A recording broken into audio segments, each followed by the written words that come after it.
speed. Di po ba? Kapag ganito ang sinabi ng Diyos, ibinigay niya, ito sinabi ng Diyos sa mga tao, sa sanlibutan, ibinigay niya ang kanyang buktong na anak upang ang sino man sumampalataya sa kanya hindi mapahamak, kundi magkaroon ng buhay na walang hanggan. Di po ba? Ang ibig ko sabihin, ang pag-ibig ng Diyos sa katauhan ay ipinakita sa pamamagitan ng pagpapadala ng kanyang anak na si Jesus upang mag-alok ng kaligtasan. Walang sino mang ama na kaya't ialay ang buhay ng kanyang anak, sariling anak, alang-alang sa kaligtasan ng isang taong makasalanan. Ngunit dahil sa awa, hinayaan niyang mamatay si Jesus ng Kalbaryo upang magkaroon tayo ng panibagong buhay at pag-asa. Ang sumampalataya na si Jesus ay Diyos na tagapagligtas ng ating buhay. Sige po, tayo po ay saglit na tumayo at tayo po ay mananalangin. Panginoon ng Diyos na makapangyarihan sa lahat, may-ari ng langit at lupa, may hangganang alibuhay, pinupuri ka namin sinasapakalarin sa umagang ito. Salamat, Panginoon, sa panibagong buhay, hininga na galing sa iyo. Salamat sa kalakasan, kapayapaan, tanging sa ilang nagmumula. Humihingi rin po kami ng kapatawaran sa aming nagawang kasalanan na hindi nakakalugod sa iyo. Dalangin ko rin po na ang aming mga kapatiran, ipuipod po sila upang makasama namin na sumamba at magpuri. Yan ang aming samot dalangin sa pangalan ni Jesus. Kahit din manatili na kayo at tayo po ay mag-aawitan. Tinatawagan ko na ang ating magandang leaders of music ministry. Yan po talaga. Ay, salamat.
ipahayag, tagumpay niya. Halika na at magdala, kalakasan, kalakasan sa presensya niya. Isang itong panahon, ito ang panahon, di na uso ang paksan. Ito ang panahon ng pagbabalik loob sa Kanya. Sama-sama na mag-apoy sa ngalan niya. Ang gawa niya laro ay tupukin na. Halika na, humayo na, ipahayag, ang tagumpay niya. Halika na at magdala, kalakasan, kalakasan sa presensya niya. Halika na, humayo na, ipahayag, tagumpay niya. Halika na at magdala, kalakasan, kalakasan sa presensya niya. Kalakasan, kalakasan sa presensya niya. Kalakasan, kalakasan sa presensya niya. Pagpapalakan ng ating Panginoon. We praise you, Jesus. Kami mga salamat sa araw na ito. At patuloy kami, Lord, na awit.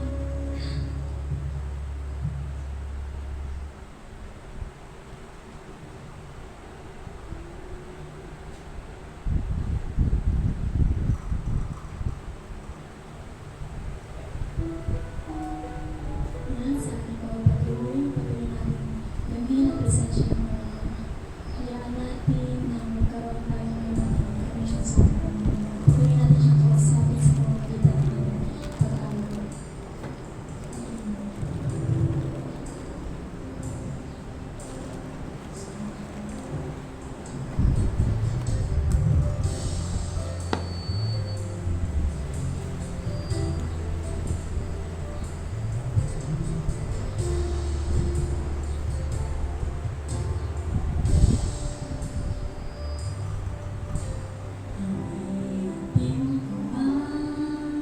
Lahat ng awit sa mundo, kayang ilarawan, dakilaan mo, kulang ang lahat ng tula, kulang maging mga salita, upang iayag ang kabutihan mo. Minsan gawin ko na, ulitin ko man lahat ng awit sa mundo, kayang ilarawan, kadakilaan mo, kulang ang lahat ng tula, kulang maging mga salita, upang iayag ang kabutihan mo. Walang katulad, wala nang hihigit sa'yo. Walang katulad, wala nang papantay sa'yo. Yes, Lord, ikaw ang Diyos noon pa man, maging ngayon at kailanman, sa habang panahon, walang katulad. We praise you, Jesus. Patuloy po natin gamitin sa Panginoon. Huwag na muna po natin pasilin. Yes, Lord, gamitin po natin. Ulitin ko man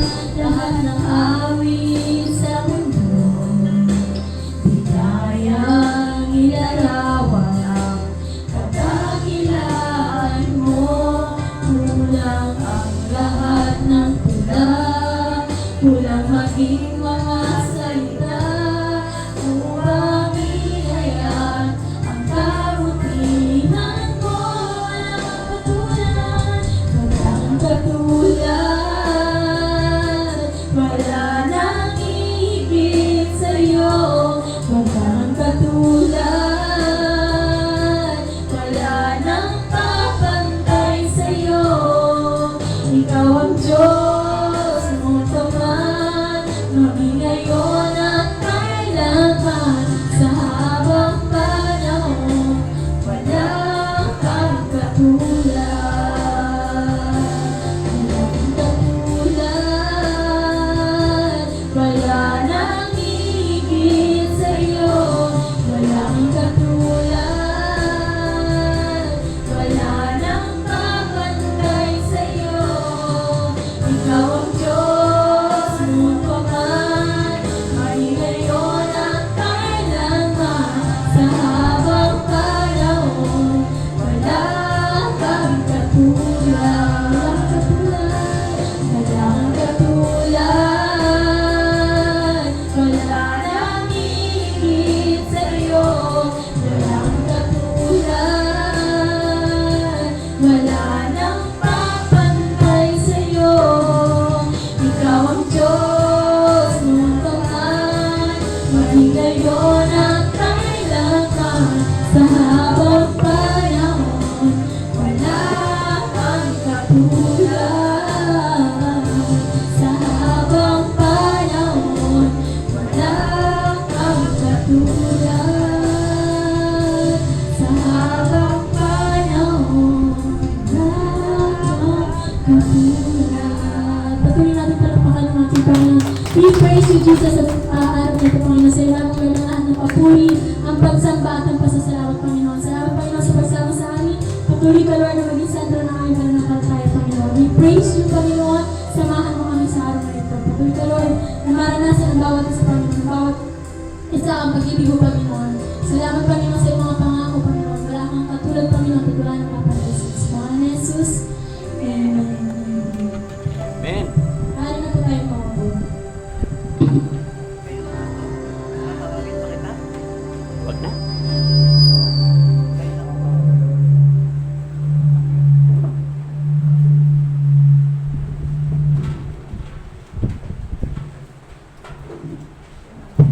Magandang umaga po sa ating lahat. Magandang umaga rin po. So,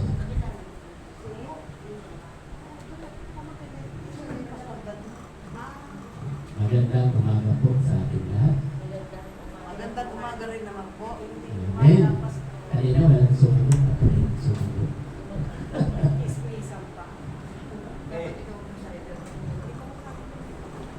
Nakikita niyo ba ito? Papa? Dear Jesus. Jesus alone. Ha? Hindi dalawa.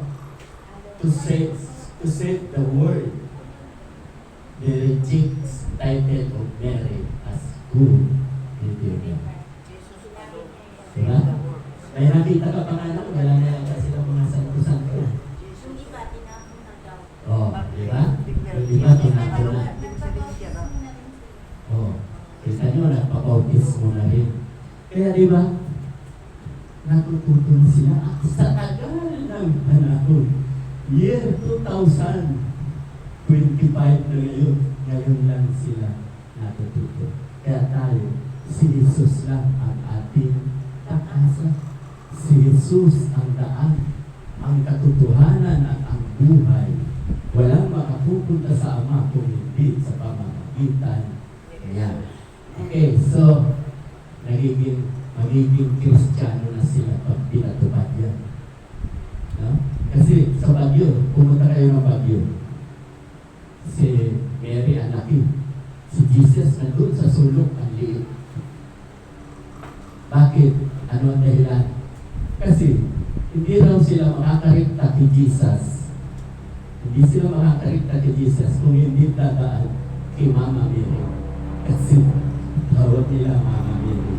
Kaya kay Mary talaga sila.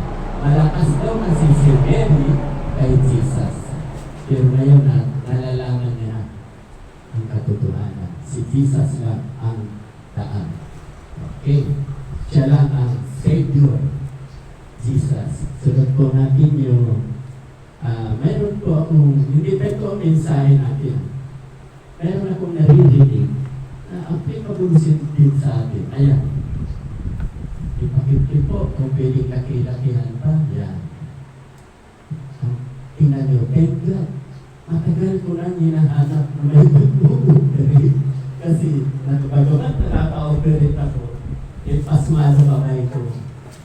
Oo, wala. Okay. Pakikuan po ang sound.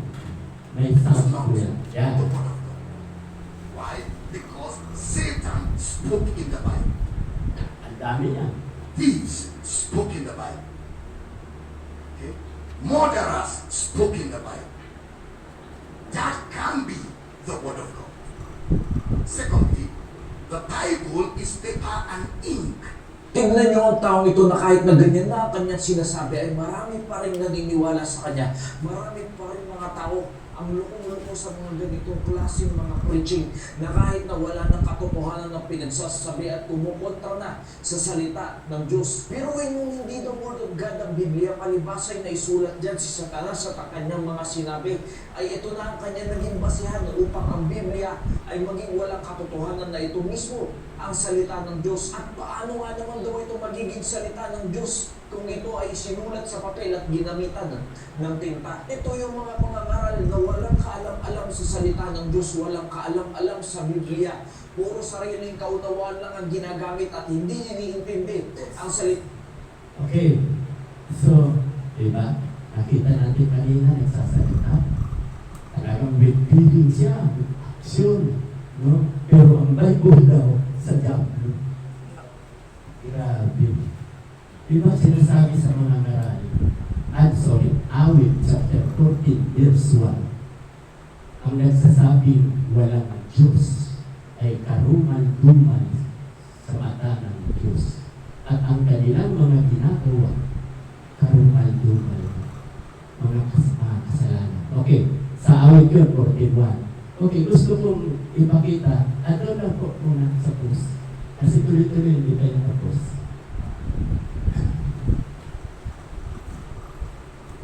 Sige, pwede naman ulitin.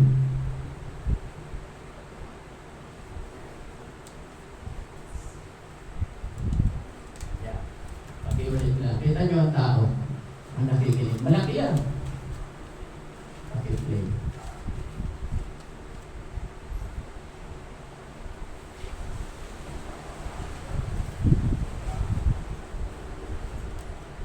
Sasabihin na hindi totoo ang Biblia.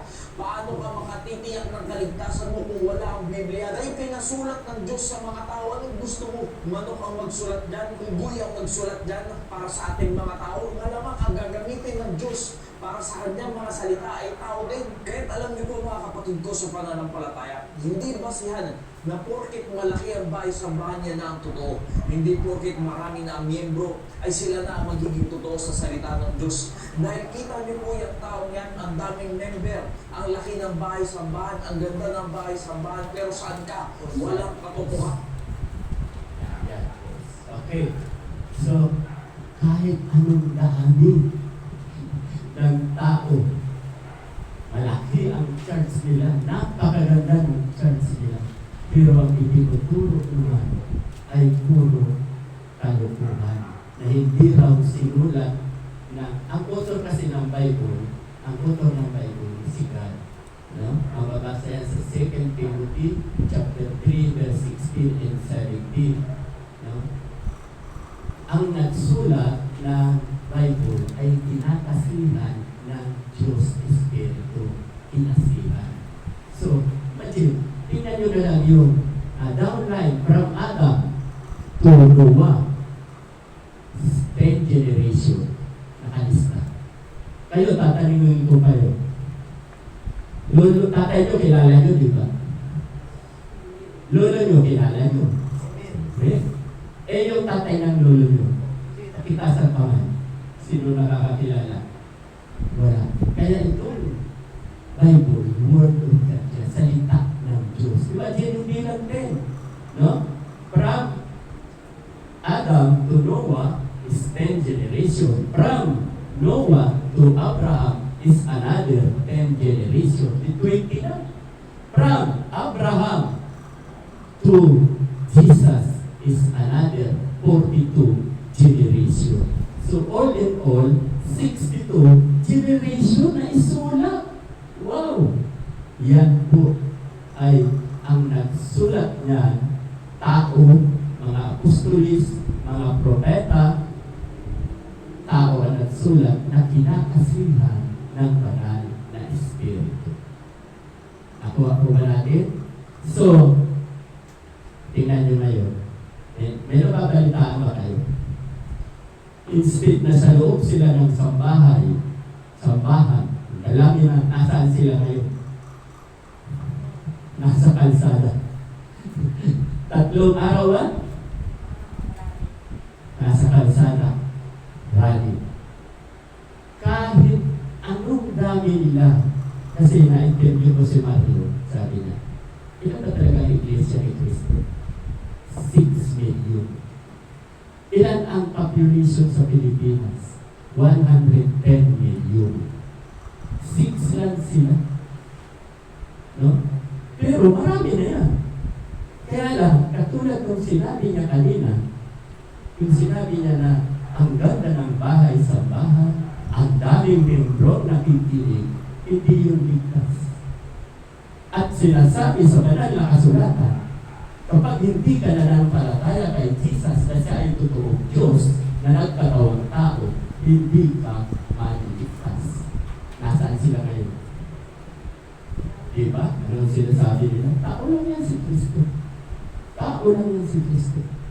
Kawawa sila, 6 million kung ganyan ang paniniwala nila. Lalo naman ang Roman Catholic. Yung pinakita mo kanina, yung Papa. Okay, pwede niya lang i-declare dyan sa lahat ng churches nila na talaga si Jesus lang ang Savior. Ano? Wala nang iba. Hindi si Mary. Hindi siya ang Redeemer. No? Nagigising na. Talagang ako'y naniniwala. Narapit na ang pagbabalik ng Panginoon. Narapit na. Kaya huwag na tayo magpapitit-pitit. Okay, sige, pakituloy po. Anong sa kanyang mga pinagsasasabi, kaya hindi nangangahulugan na porke malaki ang bahay sambahan, porket mayaman, hindi porket marami at malago ang miyembro ay totoo na yan. Mga kaibigan, mga kapatid, hindi dyan nababase ang katotohanan dahil kahit kunti pa ang mga mananampalataya, kahit pa barong-barong lang ang bahay sambahan, kahit nga parang kubo-kubo lang yan, nasa tolda lang, dahil tatandaan. Ano ang sabi? Kahit kunti, tulad natin, hindi yan nakukuha sa paramihan. Ay kung ang itinuturo naman, mapupunta ka sa impyerno, kawawa sila. Eh kung dito, kakautin tayo, ang itinuturo ko, yung pawang katotohanan na walang ibang tagapagligtas ay si Jesus. Diba? Matagal ko lang itinuturo niya. Ano-ano nga yung tinuturo ko? 3 lang. Pakisabi? Wala na, kapaligon ka na. Salvation, tama. Secondly, hahaba ang buhay. Pangatlo, pagpapalain. Yun lang naman ang tinuturo ko nito. So, para maligtas ka, di ba ang sabi niya, only Jesus. Siya lang ang tagapagligtas. Wala nang iba. Ang title natin, Jesus, ang daan. Siya ang itinataas ko dahil siya ang ating Panginoon. At hindi, sinabi niya, di ba? Hindi yan nakikita sa paramihan. Alam niyo kasi, sa totoo lang, nakaranas din ako masaya, yung marami. Galing din ako ng day by day, galing ako ng CCA, galing ako ng Methodist. Masaya talaga. Kaya lang ang problema. Yung mga nandoon, hindi ko hinuhusgahan ang hinahanap, yung kasiyahan. Yung masiyahan siya, yung maraming kainan, maya-maya may kainan, nandoon lagi yan, aktibo lagi yan. Sa totoo lang, ganun po. Kaya, nakakapanghinayang to, galing kami ng CCA, pinag-aaralan ko. So, hindi nakukuha sa paramihan. Bagaman, okay sana kung marami. Walang problema. Kaya nga nandito tayo. Hindi naman tayo mananatiling ganito. Si Lord ang magpapalago nito. Sino ang gagamitin? Kayo. Si Ate Shen, si Elijah. Propeta pa. Alam nyo ba si Elijah? Ang meaning? Si Elijah po ay hindi nakaranas ng kamatayang pisikal. Si Elijah, mababasa sa unang hari, dinala sa langit na hindi nakaranas ng kamatayan. Si Enoch, gano'n din, dalawa. Si Melchizedek, gano'n din. Kaya lang si Melchizedek, walang lahi. Hindi alam kung saan ang galing, biglang sumulpot, biglang nawala. Pero ang kakayanan ni Melchizedek, dahil siya ay sacerdote magpakailanman, si Jesus po, sacerdote magpakailanman. Kaya yung function ni Melchizedek, function din ni Jesus. Function din. Kaya napakaganda po na nalalaman natin ang Bible, nauunawaan natin. Sige, continuous po. Ang church, yan po ay ang eklesiya, ibig sabihin, yan ay binubuo ng mga mananampalataya ng ating Panginoong Kristo kahit sa ang kamandaling lugar. Tayo mismo, mga kaibigan, mga kapatid, ang church, tayo po, ang eklesiya. Kaya anong silbi na malaki nga yung bahay sambahan, maraming miyembro, wala namang katotohanan, mas maigi na kahit na konti at kahit sa barong-barong lang kayo nagkakatipon. Ang mahalaga, mayroong katotohanan sa inyo. Knowing this first, that no prophecy of the scripture is of any private interpretation. Ito ang unang pakatandaan natin pagdating sa salita ng Diyos, mga kaibigan, mga kapatid. Na yan ay hindi sa sariling kaunawaan ng tao, hindi yan sa sariling interpretasyon ng tao, hindi yan sa sariling head knowledge lamang ng tao kung paano naisulat ang Biblia. Hindi yan porket may nalaman ka lang punti sa sarili mong kaunawaan ay isusulat mo na dyan. For the prophecy came not in old time by the will of man, but holy men of God spake as they were moved by the Holy Ghost. Ayun naman pala ang katotohanan. Kaya naisulat ang Biblia ay kinasihan niya ng banal na Espiritu ang mga tao. Ibig sabihin, yan po ay guided ng Holy Spirit. Sino ang ginamit? Kundi mga tao. Hindi hayop, kaibigan, kapatid. Kaya alam niyo po ang katotohanan pagdating sa salita ng Diyos. Kaya maraming tao ang hindi nauunawan at nagiging magmag sa salita ng Diyos dahil hindi sila guided ng Holy Spirit. Kaya paulit-ulit kong sinasabi, kahit ano pang degree ng tao, ano man ang kanyang natapos, yan man ay nakatapos ng agbuga hindi na nanaulugan na pag siya ay mataas ang pinag-aralan, ay mauunawaan niya ng Biblia. Dahil ang tunay na nagpapaunawa sa atin sa Biblia ay ang banal na Espiritu. Kaya hanggat wala ka pang Holy Spirit, dahil hindi mo pa tinatanggap ng buwang Panginoong Kristo sa iyong puso, ay hindi ka talaga tatahanan ng Holy Spirit at hindi mo talaga mauunawaan ang banal na kasulatan. The Scripture is given by inspiration of God and is profitable for doctrine, for reproof, for correction, for instruction in righteousness, that the man of God may be perfect, truly furnished unto all good works. Yun naman pala ang purpose ng Scripture. Para yan sa doktrina, para yan sa ikatututo mo, para sa ikaw ay lumagos sa pananampalataya. Yan din naman ang magkukuray sa'yo at magbibigay sa'yo ng instruction sa buhay na to habang tayo ay nandito pa sa mundo. Hindi pa natin napapapili na ating Panginoong Kristo. Yun ang Roma 8:13. Okay, nakita nyo? Ano daw ang problema natin? Kaya hindi natin nauunawaan ang salita ng Diyos. Wala tayo Holy Spirit. Kaya di ba anong lagi kong sinasabi sa inyo? Kilalanin nyo ang makasalanan kayo. Pagsisihan nyo ang inyong mga kasalanan. Humingi kayo ng tawad sa Diyos. At higit sa lahat, tanggapin mo siya bilang Panginoon mo at tagapagligtas. Yun lamang po. At pag nabautismohan ka na, kasi maging si Kristo, nang siya ay binautismohan, nagsalita ang Ama sa langit. Ang lubos kong inalulugdang anak, si Jesus po yan. At nakita ang Espiritu na nag-anyo kalapati. So yung tatlo, nandoon yung Ama, yung kalapati na Espiritu siya, at si Jesus. So yung tatlo. Pag nabautismuhan na tayo, saka bababa sa atin ang banal na Espiritu. Kaya napakahalaga po. Dahil kung wala tayong Espiritu Santo, kahit napakatalino mong tao, kahit wide readers ka, basa ka ng basa ng Bible, wala ka namang Holy Spirit, hindi mo mauunawaan ang banal na kasulatan. Kaya di ba lagi kong sinasabi, magbasa tayo ng banal na kasulatan at namnamin ang mga kanyang salita. Okay, so, di ba ano yung function ng Holy Spirit? Tinuturo ko yan. Si Lisa, nakalimutan? Ang function ng Holy Spirit, ipaunawa sa atin na tayo ay makasalanan. Halimbawa, Kristiyano na ako kasi hindi tayo accepted sa kasalanan. Nagkasala ko. Ang Holy Spirit kalapit sa akin. Kakausapin ako, mali yan ginagawa mo. Diba? Yan ang function ng Holy Spirit. Ano pa ang function ng Holy Spirit? Ito ang napakahalaga. Ang function ng Holy Spirit para ipaunawa sa iyo, sa atin, ang salita ng Diyos. Kasi pag wala tayong Holy Spirit, pag wala tayong Holy Spirit, basahin mo man from cover to cover ang Bible, hindi mo mauunawa. Ako ha?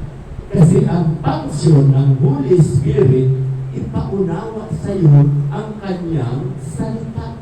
Kaya tayo na may Holy Spirit, nakakapagsalita tayo at nauunawaan natin ang banal na kasulatan. At yung mga ayaw ng Diyos, no? Yung ayaw ng Diyos, sasabihin sa atin. Kaya nga, di ba? Marami rin Kristiyano na nagsasabi. Yung sinabi ni Pablo, gusto kong bumait, hindi ko magawa. Tapos mga ayaw ko ang isa kong nagagawa. Hindi raw maiwasan ang makagawa.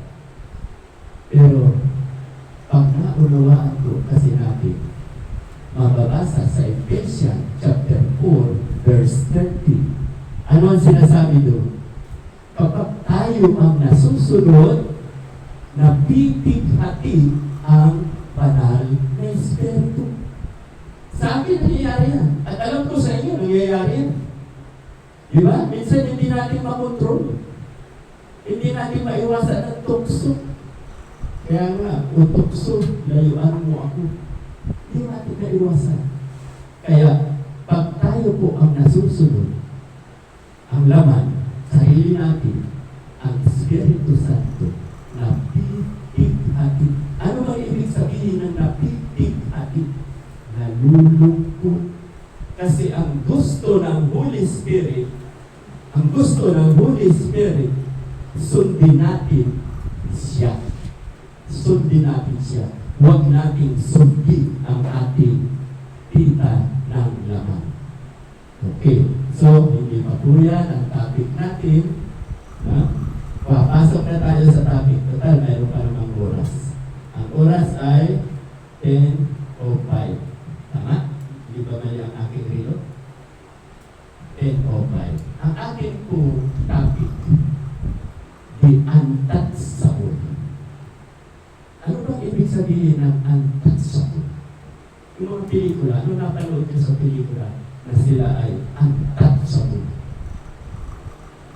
Hindi kayo nanonood ng pelikula, no? Ako kasi noon pa, nanonood na ako. Pampahanggang ngayon. Ha? Hindi kaya galawin. Untouchable. Parang sigwan niya na. Sa sabungan. Kita nyo hanggang ngayon, wala pa. Untouchable. Dahil nababayaran, pati buskado. Oo. Diba? Sa sabungan. Nababayaran niya lahat. Marami siyang pera. Untouchable. Pero ito pong tinutukoy ko.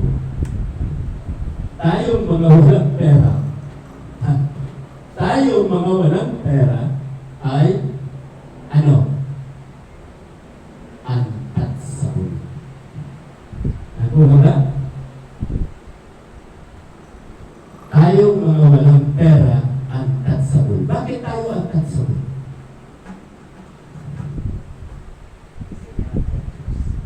Tama. Kasi, meron tayong Kristo. Babasahin ko po sa inyo sa Roma chapter 8.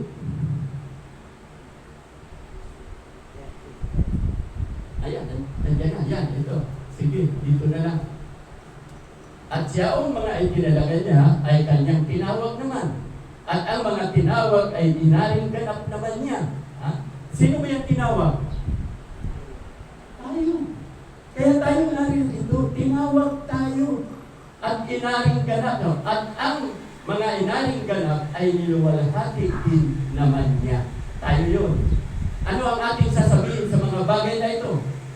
Kung ang Diyos ay kakampi natin, sino ang laban sa atin? Untouchable. Lahat ng totoong Kristiyano. Totoo, ha? Ito, totoo. Pag sinabing totoo, Sabado pa lang naghahanda na. Pag sinabing totoo, yung dalawa, 1 hour, 1 hour pa lang bago tayo mag-umpisa, nandito na. Si Jen at si Elijah. Nandito. Maaga. So, dapat tayong totoong Kristiyano ay maaga. Sabado pa lang naghahanda na. Kaya sabi niya nito, siya na hindi ipinagkait ang kanyang sariling anak. Sino yung sariling anak? Si Jesus. Kundi ibinagay dahil sa ating lahat. Bakit hindi naman ibibigay sa atin ng walang bayad ang lahat ng mga bagay? Sino ang magsasakdal ng anuman laban sa mga hinirang ng Diyos? Nakukuha po ba natin yan? Sino ang magsasakdal sa atin? Bakit? Sino ang judge? Jesus. Diba? Anak tayo ni Jesus. Diba sinabi kanina, kakampi natin ang Diyos. Kaya kung may nagsakdal sa atin, nagkasala tayo, absuelto tayo. Kaya untouchable. Si Kristo Jesus na namatay, oo, yaong nabuhay na magulit sa mga patay na siyang nasa kanan ng Diyos, na siya namang namamagitan dahil sa atin. Sino ang maghihiwalay sa atin sa pag-ibig ni Kristo? Ang kapighatian ba?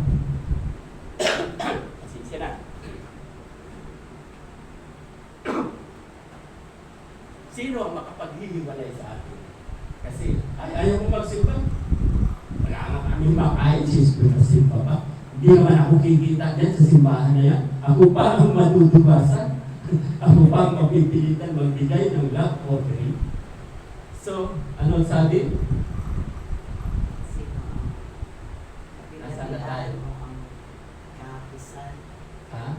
Saan na tayo? Kristo, yung may Kristo. Yung pinakadulo ng Kristo. Ayan. Yan o yung araw. Si Kristo Jesus na namatay, uuyaw na buhay na magbulit sa mga patay, na siya nasa kanan ng Diyos, na siya namang namamagitan dahil sa atin. Sino ang maghihiwalay sa atin sa pag-ibig ni Kristo? Anong ibig sabihin nung namamagitan sa atin? Sino ang namamagitan daw sa atin? Sino yan? Si Jesus. Mababasa yan sa, o hindi sa 1 Timothy 2:5 or 2 Timothy. Mamaya na yan dyan. Okay. Sapagkat ako'y nanilawang lubos na kahit ang kamatayan man, kahit ang buhay, kahit ang mga anghel, kahit ang mga pamunuan, kahit ang mga bagay na kasalukuyan, kahit ang mga bagay na darating, kahit pakitaas ko. Kahit ang kapangyarihan, kahit ang kataasan, kahit ang kabataan, kahit ang alimang ibang nilalang ay hindi makapaghihiwalay sa atin sa pag-ibig ng Diyos na nasa kay Kristo Jesus. Meron ba ako hindi nabasa? Ang kabakba, yung takot, makapaghihiwalay. Ito sinabi na lang, hindi tayo iiwan. Ngayon, kung dahil sa kabighatian, dahil sa kahirapan, dahil sa takot o sa taba ay umurong ka, yun ay hindi ka totoo Kristiyano. Kasi napakaganda itong sinasabi, nasa kay Kristo Jesus na Panginoon natin. No? Kahit ang kababaan, kahit ang alinmang ibang nilalang ay hindi makapaghihiwalay sa atin sa pag-ibig ng Diyos. Antat sa mundo. Kahit yan yung sinabi kanina, nalampasan ko lang. Kahit namatay ka na, immortal ka na. Nakuha ba natin? Ang karamihan kasi na sinasabing immortal ay ang katawan. Hindi po immortal ang katawan. Ang katawan, sinasabi ko sa Hebrews chapter 9 verse 27, ang sabi po doon, sapagkat itinakda sa lahat ng tao ang minsan lang mamatay at pagkakapos ay ang pagbubuo. So itinakda tayo. Okay, kaya nga tayo itinakda? Anong edad? Kung hindi nyo nakakalimutan? 120. Ayan, kaya lang siguro narinig yan ni Elijah sa kanigin. Shane. Shane, ano man ako? Alam mo na yan, 120. Ay, hindi pa. Mababasa yan sa Genesis. Hindi na palalampasin sa 120. So, asahan po natin 120. Bakit maraming namamatay sa 60, 50, 40? Dalawang pamangkin ko namatay, 45, 44. Bakit? Hindi sila itinakda na mamatay sa 44 kasi itinakda na tayo sa 120. Bunga ng kasalanan. Kapag tayo ay inapuso natin ang ating katawan, panay ang droga natin, panay ang puyat natin magdama, panay ang inom natin ng alak, mahaba kaya ang buhay natin. Hindi. O sino ang may gusto na mamatay tayo ng maaga? Sarili natin. Kasi kinaliligtaan natin. Kinakalimutan natin ang utos ng Diyos. Mababasa sa Mark chapter 12, verse 30 and 31. Ang sabi ko doon, ibigin mo ang Diyos ng buong puso, buong kaluluwa, buong pag-iisip at buong lakas. Dahil yan ang unang utos. Secondly, ang pangalawang utos, ibigin mo ang iyong kapwa na kagaya ng pag-ibig mo sa iyong sarili. Kung druga ka ng druga, inom ka ng inom, stress na stress ka, hindi hahaba ang buhay. Saka hindi mo mahal ang sarili mo. Yan ang nakakalimutan ng tao. Basta lang, mahalin daw ang Diyos, okay yun. Mahalin ang kapwa, okay yun. Pero yung utos niya, kasama ka. Mahalin. Pag sinabing mahal mo ang sarili mo, iingatan mo. Hindi natin aabusuhin. Mababasa sa Romans chapter 6:23. Ano po ba ang sinasabi? Sapagkat ang kabayaran ng kasalanan ay kamatayan. Ang kabayaran ng kasalanan ay kamatayan. Druga ako ng druga. Inom ako ng inom ng alak. Ako ako tatagal. Stress ako lagi. No? Ha? Inom ng soft drinks. Totoo po yan. Marami na akong kaibigan na namatay dahil sa soft drinks. Isa na yung si Beses sa Josephine. Celeste ba yun? Si Oscar. Hindi yung kakain ng walang isang long meat. Family size. Ha? Ano? Family size? Bawat kain niya, mayroon siya. Nalungkot din ako kasi kaibigan ko eh. Matagal na yun. Matagal na wala sa Josephine. Si Oscar. Oo. Yun. Tama ka dyan. Diba? At tagal na yun. Kasama namin yan sa Miyobili. Kasama namin. Hindi. Dati pa nila sa tama. Sa malapit sa inyo. Yung asawa ba patay na? Patay na. Patay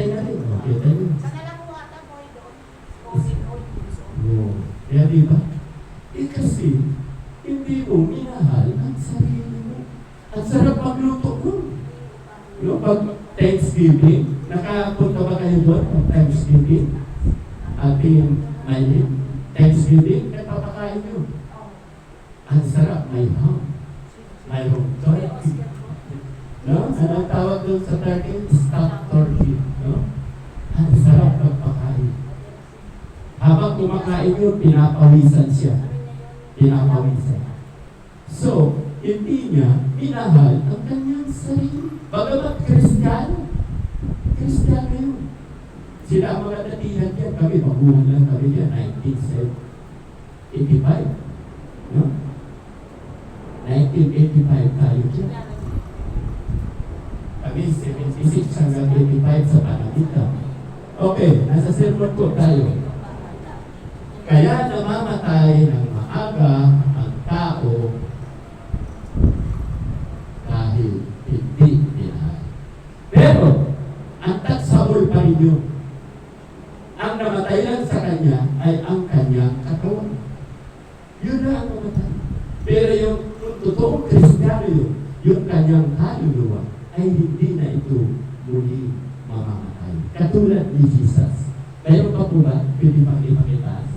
Mabuti na lang, nilipat po dati sa Bible. Wala na po. Okay, so, okay lang, dito na tayo magpupuan. So, ipinakita ang tinutukoy ko ang tatsabon ay ang ating espiritu, ang ating kaluluwa. Kung may magsakdal laban sa atin, sino ang judge? Sino ang hukom? Si Jesus. Sino ang kakampihan ni Jesus? Yung hindi mananampalataya o yung mananampalataya? Tayo. Kaya walang katakot-takot ang tatsabon. No? Yan po ang pinakamaganda na nangyayari. So, ipinakita ko lamang po kanina, ipinakukuha sa dami.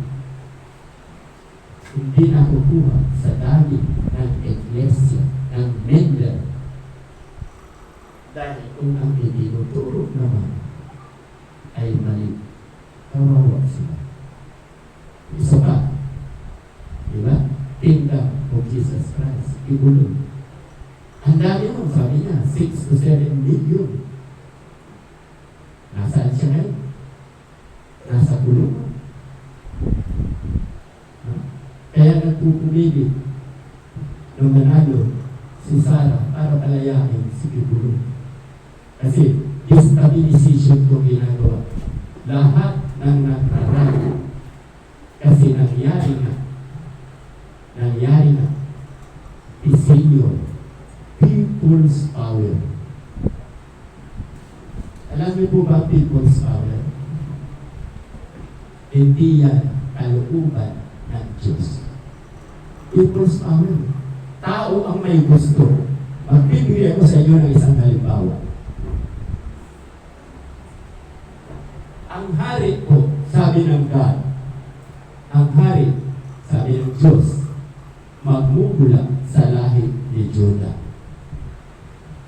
Si Judah po ay apo sa tuhod ni Abraham. Ang anak ni Abraham si Isaac, ang anak ni Isaac si Jacob.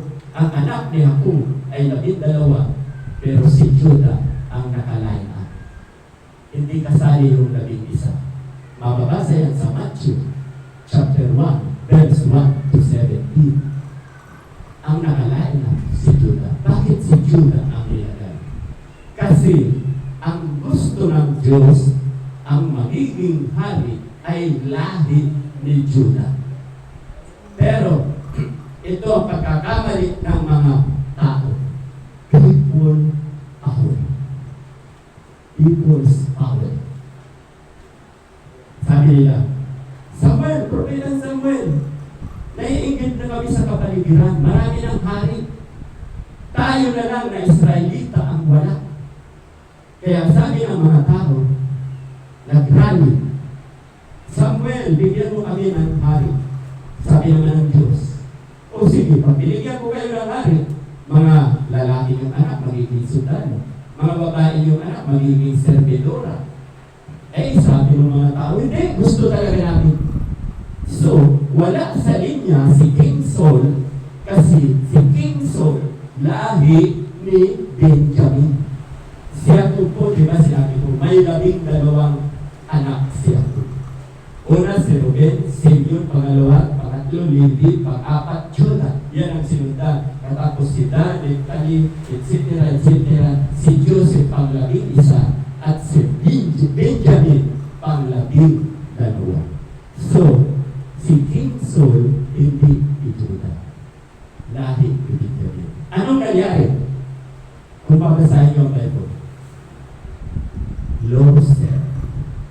Talunan si King Saul.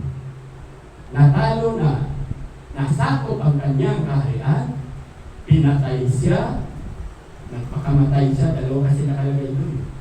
Ang sabi nga ng asawa ko, ang tama nagpakamatay. Hindi siya pinatay, nagyayabang lang daw yun, nagsabi, pinatay. Kasi sa unang unang Samuel, sa dulo, nagpakamatay. Sa ikalawang Samuel, sa 1, pinatay. Kaya nagalit si King David, pinatay din siya. Di mo ba alam na pinahiran ng langis yan si King Saul? Bakit mo pinasla? Pinatay din siya. Okay, hindi yan ang topic natin. Ang gusto kong ipakita, si King Saul, loser. Why? Tao ang nagluklok. Pag ang Diyos ang nagluklok, victory. O, sino ang iniluklok ng Diyos? Di ba si King David? From Abraham to King David is 14 generation. Doon nagpasimula. Kaya sa lahi ni Judah, hindi kasali si King Saul. Hindi kasali si King David. Ang sumunod yung anak ni King David, si Solomon. At sumunod sa anak ni Solomon hanggang umabot kay Jesus. Kaya si Jesus, King of Kings. Okay. So, si King David, ano ang sabi? Loser ba si King David? Hindi. Hindi loser si King David.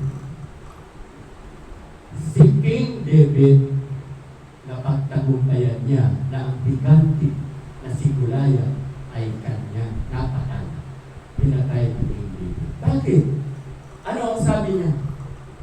Sabi ni King David, God, Lord, hindi ko ito laban. Laban mo ito. Kaya hindi mo ako papabayaan. Kaya mapupugutan ko yan. Ngayon pala, dinideclare niya na magtatagumpay siya. Akalain mo, si King David, 16 years old, ganyan ang kataas. Si Goliath, lampas pa rito. Tinalo. Bakit tinalo? Nandoon ang babae ng Diyos. Kaya, tayo, kamauti, nalilit natin, magtatagumpay din tayo. Siya ang kikilos. Tayo ang instrumento. Diba? Mateo, chapter 28, verse 19. No? Go.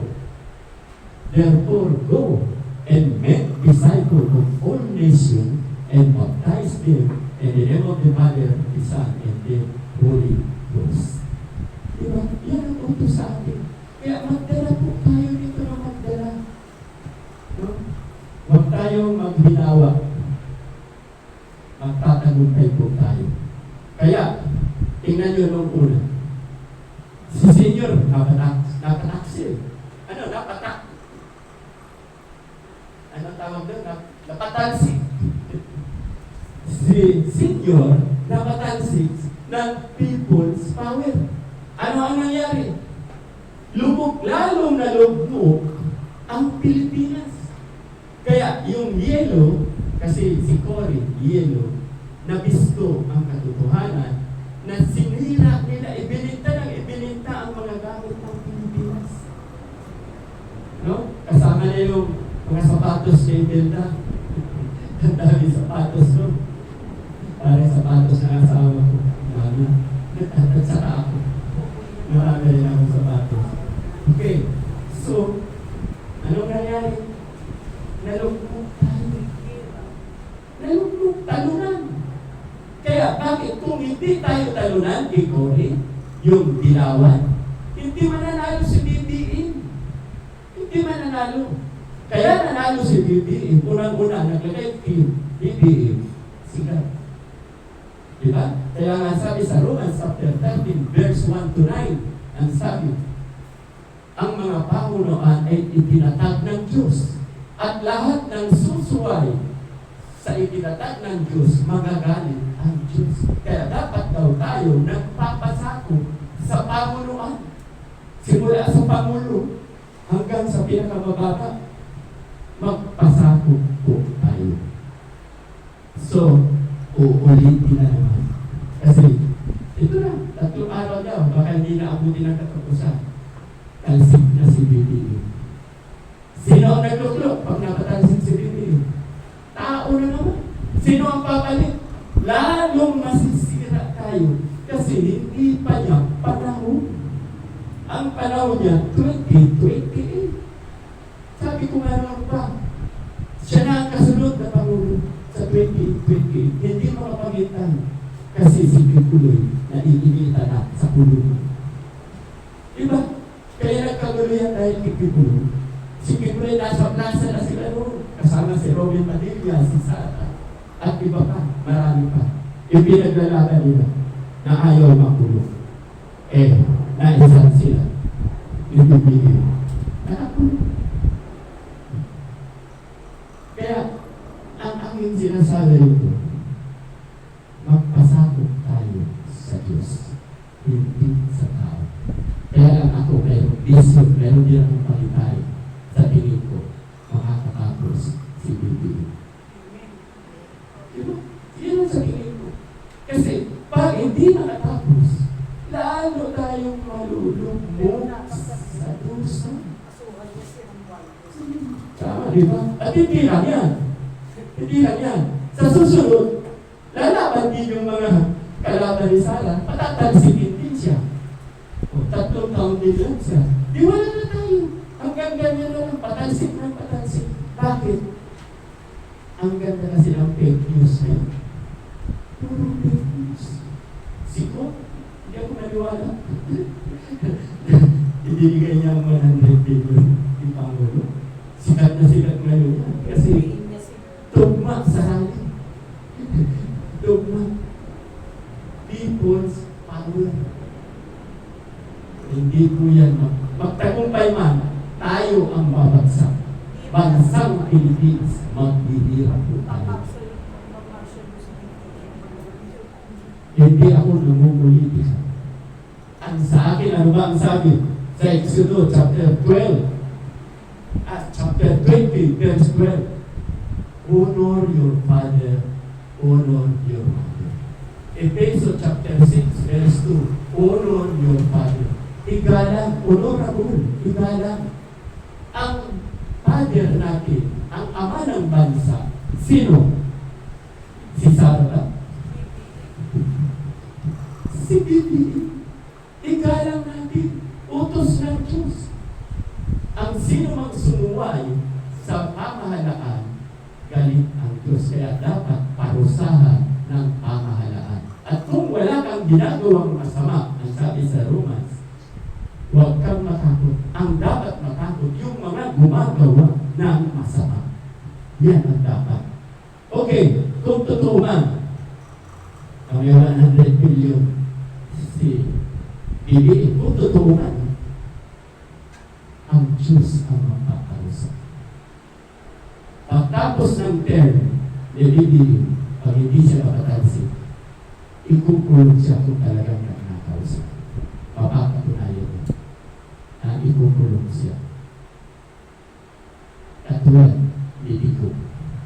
Si Dico, nakakulong na yun. Marami ang sasabi walang kasalanan. Umamin siya bumatan mo. No one is above the law. Kahit ikaw na ang Pangulo, wala kang karapatan magpapatay. Yan po ang tatandaan natin. Diba? Nasa bunga ng laman, ang mga mamamatay tao ay hindi makakapasok sa kaharian ng Diyos. Galatia chapter 3, no? Galatia chapter 5, verse 19. ano niya. No? Pagkakampi-kampi. Itong nangyayari ngayon, kampi-kampi yan. Lumalabas na ang katotohanan. Ang dragon nasa kalsada, nasa lunita. Ipinakikita na nila na sila ay makapangyarihan. Kasi ang lagi nilang sinasabi, pag dinala ka bilang Pangulo, ikaw ang mananalo. Pag dinala ka bilang pangalawang Pangulo, ikaw ang mananalo. Minsan lang yan natalihan. Ikwat. Ano ba yun? Na pangalawang Pangulo yung binanalo o dinala nila? Okay. Totoo naman. Kasi kung 6 million na sila, nakakalamang na. Pero hindi nila matatalo ang Diyos. Hindi nila matatalo. Okay. So, sila ngayon ay nasa kalsada. Ang motibo, destabilisasyon. Kawawa ang tao bayan. Ang sabi nila, hanggat si BBM ang nakatayo, kawawa daw tayo. Hindi ako maniwala. Kasi ang naglog-log ni BBM, walang iba ang ating Panginoon. No? Pag nagkasala siya, pagbaba niya ng after 6 years, magpaparusa ang Diyos. Hindi yan makakaligtas. Parurusahan niya. Sa totoo lang, ang corruption pala eh. Noon pa, 2010, 25 ngayon, 15 years na. Si BBM, 3 years pa lang. Mata-apat na taon pa lang si BBM. May corruption ito. Pero ang paninira, false, fake news. Fake news. Tinitira na yun si BBM.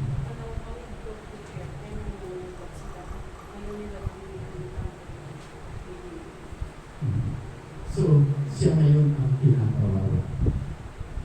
Dahil sa ambisyon ng makalitas. Para si Tigulo, paulit-ulit ako, makalaya na. Laya ka agad yun. Hindi niya makakarating sa Amerika. Kawawa ang bansang Pilipinas. Money talks. Pera-pera na. Yung mga nasa rally, may bayad yun.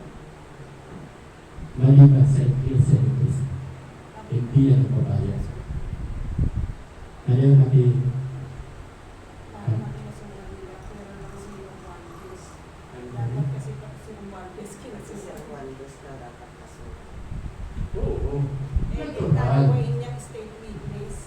diba ang sabi nga nila, kaya sila mag-rally, dapat daw may nakakulong na.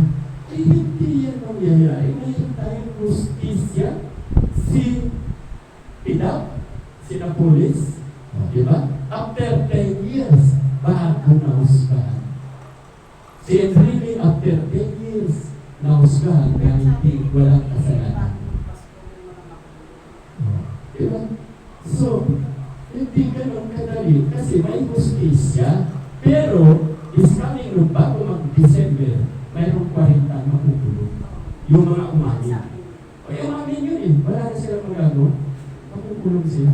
Eh, itong mga itinuturo, 7 senador at maraming congressman. Yung 7 na lang, huwag na tayo lumayo. Nakinig ako kagabi. Walang umamin. Yun, may umamin ba? Kasi once na umamin ka, tulong ka lang ito. Kahit patutok, tumanggap sila. Alam ko, walang katibayan yun. Maingat yan. Walang katibayan. Magtuturuan. Okay, so, hindi ko na makakahatain, baka magdagdag ng asawa ko. Ilibigay ko lang kay Mrs. Tayo po yung manalangin, Lord, maraming salamat po. Ang muli ay ginamit mo ako na pagamat meron akong karamdaman, ay talagang gagawin ko po ang aking katungkulan. At ito nga po, itong aking dalangin ay binibigay ko po ang kapulihan sa pangalan ni Jesus na aming karapatigtas. Amen at amen. Okay?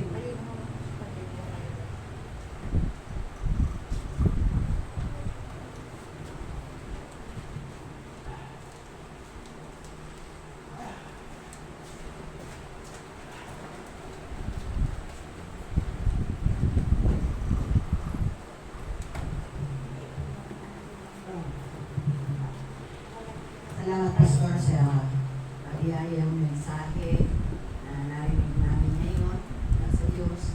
Ngayon naman po ay nasa panahon tayo ng paghandog. Tinatawagan ko po si Ate Lisa para magbigay ng tanging awit.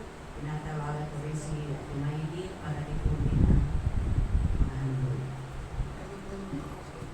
Pakisado. Pakisado kaya lang eh. Malat ako.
pagpupuri para lang sa ating Panginoon. No?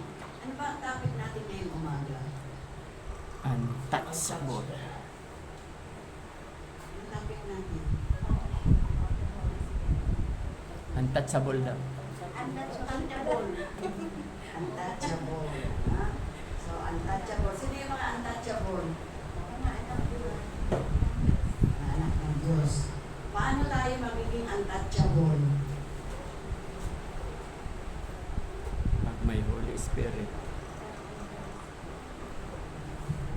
Sino ang magkakaroon ng banal na Espiritu? Tayo. Bakit? Paano paraan kayo nagkaroon ng banal na Espiritu? Kinikilala natin. Hindi natin siya kinikilala at nagkaroon tayo ng banal na Espiritu. Sa pamamagitan ng pagkilala sa kanya, tandaan ninyo yan. Siya ay tinanggap, hindi kilala. Tinanggap natin siya bilang ating Panginoon at tagapagligtas. Kaya na maraming hindi nagsisimba dahil kilala lang nila. Pero hindi nila tinanggap. Amen ba? Pumunta kayo sa ibang mga churches. Tuwing tumangin-hangin makamulan, makabumaha. Dahil kilala lang nila. Hindi nila tinanggap. No? Bakit? Hindi sila nagbabasa ng Biblia. Sino dito ang hindi nagbabasa? Sino dito ang nagbabasa? Hindi, no? Nasa mga ilang libro na nabasa ninyo mga kapatid. 1, 2, 3, ilan? Wala pa? Okay. So ano ba ang function ng Bible? Bakit pa kailangan natin itong basahin? Ito ay ginagamit sa pagtuturo.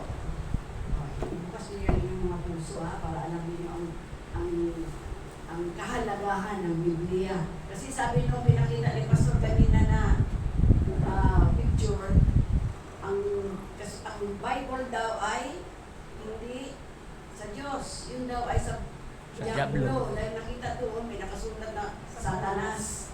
No? So, pero maling-mali siya. No? Ano ang sabi? Ano daw ang kahalagahan ng Bible? Kahit paulit-ulit ko para hindi magagalit. Para yan maitanim sa inyong isip, papunta dito sa inyong puso. Okay? Ito daw ay lahat ng kasulatay kinasihan ng Diyos.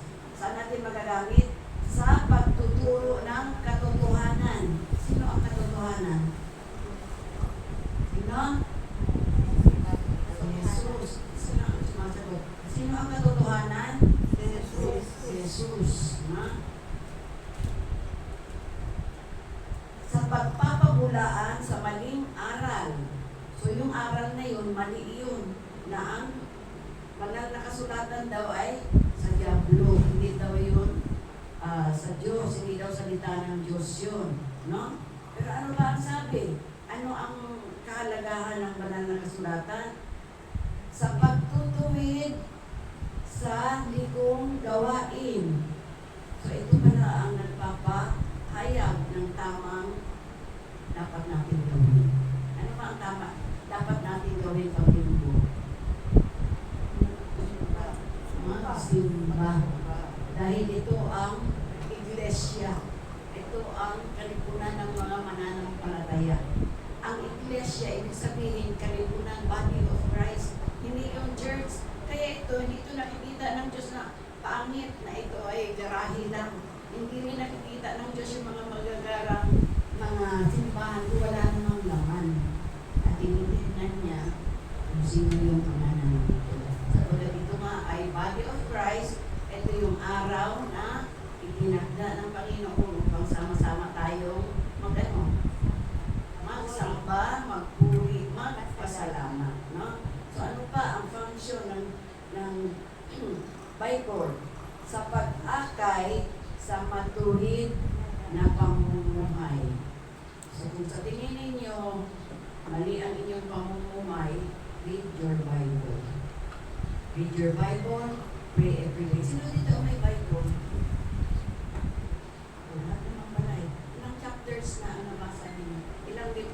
ang books of the Bible. Puntiin nyo.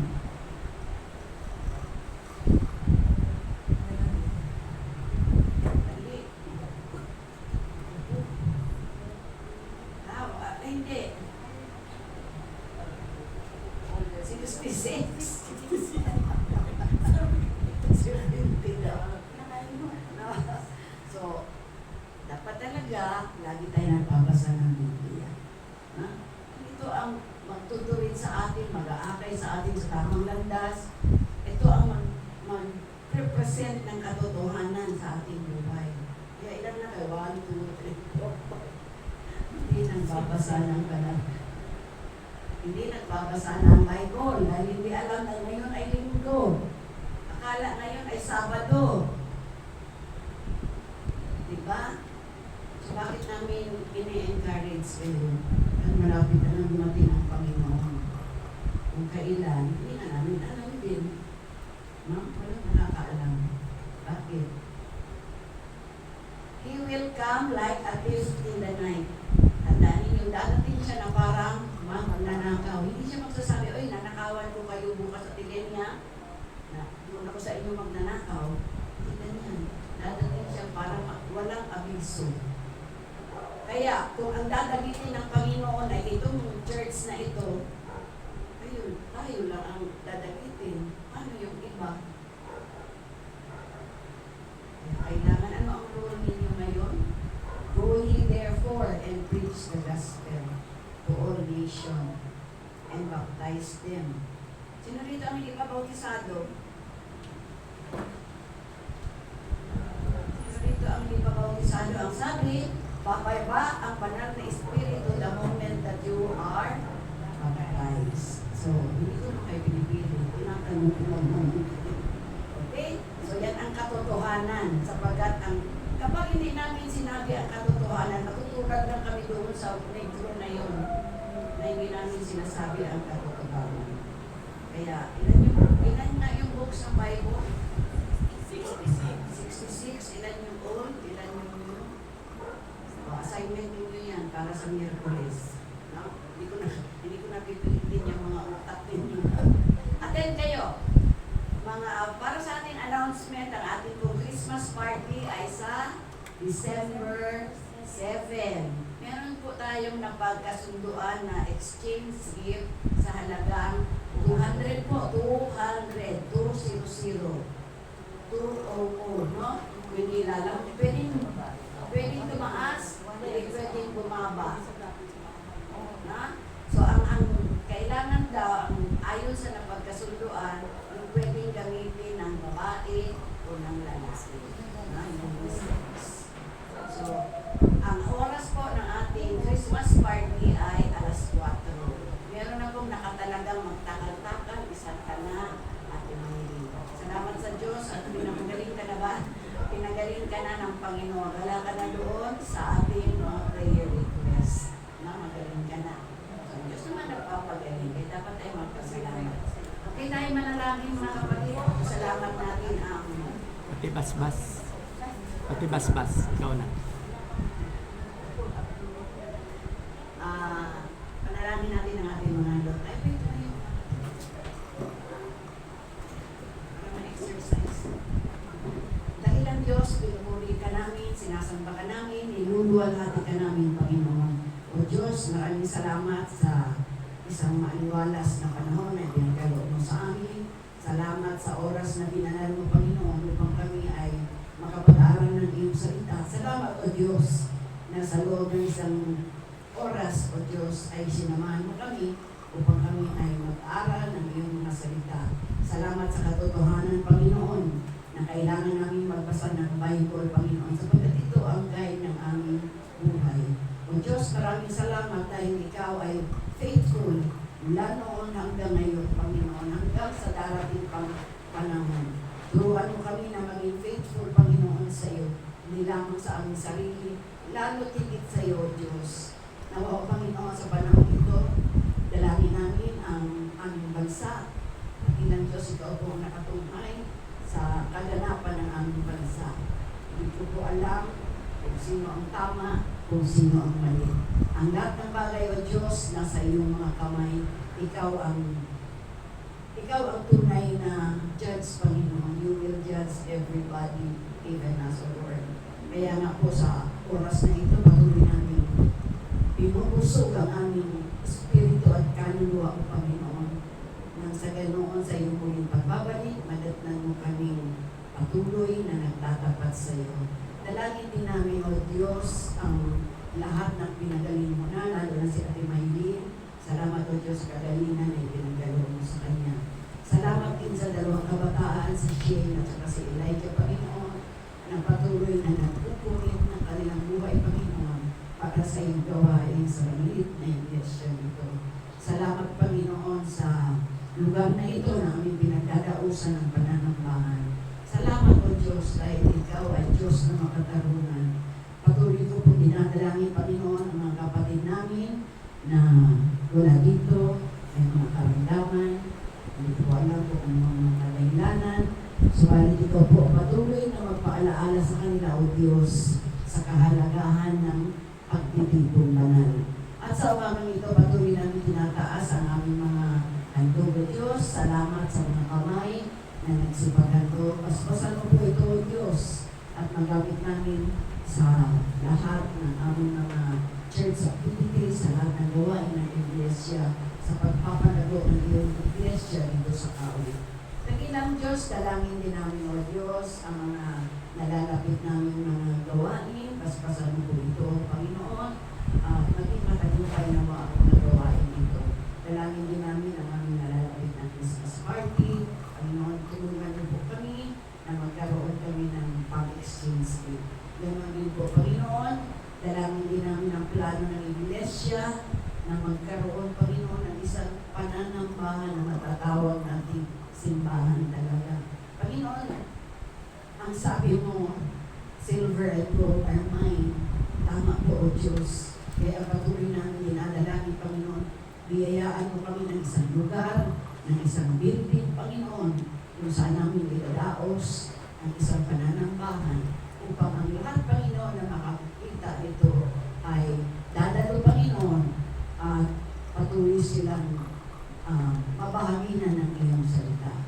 At sa umagang ito, dakilang Diyos, sa pamamagitan po ng aking mga labi, naway pakalinisin mo na ito, babanggitin ko po ang iyong basbas.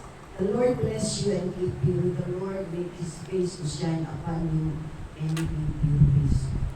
Nawa po, Panginoon, ang pagpapala ng Diyos ay sumaating nawa mula ngayon hanggang sa darating pang panahon. Magandang umaga po sa ating lahat. God bless everyone.